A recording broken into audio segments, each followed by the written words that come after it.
सनातन धर्म में एकादशी तिथि को अधिक महत्वपूर्ण माना जाता है। हर माह कृष्ण और शुक्ल पक्ष के 10वीं तिथि के अगले दिन एकादशी मनाई जाती है।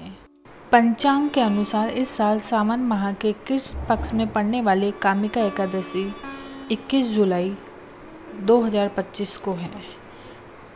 इस शुभ दिन पर भगवान विष्णु और धन की देवी माँ लक्ष्मी की पूजा अर्चना की जाती है। साथ ही जीवन में सफलता प्राप्ति के लिए व्रत भी किया जाता है। मान्यता है कि ऐसा करने से साधक को हर क्षेत्र में सफलता प्राप्त होती है और साथ ही सभी मनोकामनाएं पूरी होती हैं। धार्मिक मान्यता है कि इस व्रत को करने से जातक को सभी पापों से छुटकारा मिलता है और जीवन में खुशियों का आगमन होता है। इस व्रत की पूजा के दौरान कथा का श्रवण करना आवश्यक होता है। तो आइए सुनते हैं कामिका एकादशी व्रत कथा। पौराणिक कथा के अनुसार प्राचीन समय में एक गांव में पहलवान रहता था। वह दिल का बेहद अच्छा इंसान था, लेकिन इसका स्वभाव बहुत क्रोध करने वाला था।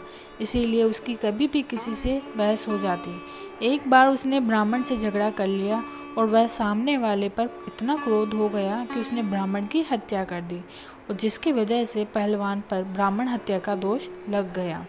अब दोष से बचाव और पश्चाताप के लिए उसने अंतिम संस्कार में शामिल हुआ, लेकिन पंडितों ने पहलवान को वहां से भगा दिया। उसके बाद पंडितों ने ब्राह्मण की हत्या का दोषी मानकर पहलवान का सामाजिक बहिष्कार कर दिया। साथ ही ब्राह्मणों ने पहलवान के घर के सभी तरह के धार्मिक कार्य करने से इनकार कर दिया। उसके बाद पहलवान बेहद परेशान रहा और उसने एक साधु से पूछा कि वह कैसे ब्राह्मण की हत्या के दोष से मुक्त हो सकता है। ऐसे में साधु ने सावन के माह में पड़ने वाली कामिका एकादशी व्रत करने की सलाह दी।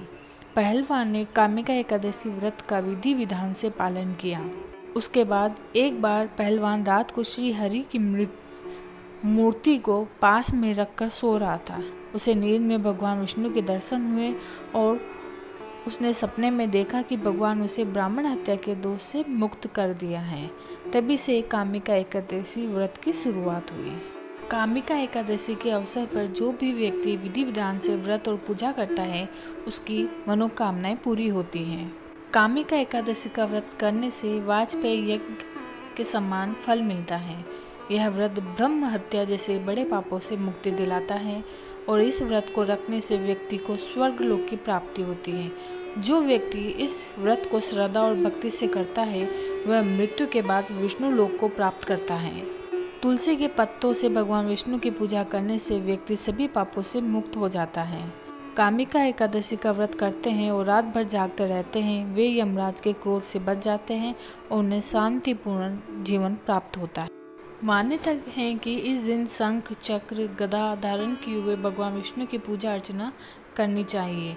पुराणों के अनुसार कामिका एकादशी के दिन जो व्यक्ति भगवान के सामने घी अथवा तिल के दीपक का जलाता है, तो उनके पितर स्वर्ग लोक में अमृत का पान करते हैं। साथ ही इस दिन जो व्यक्ति मंदिर, तुलसी के नीचे, केल के पेड़ के नीचे, पीपल के पेड़ के नीचे दीपक जलाता है, तो उसे अक्षय पुण्य की प्राप्ति होती है।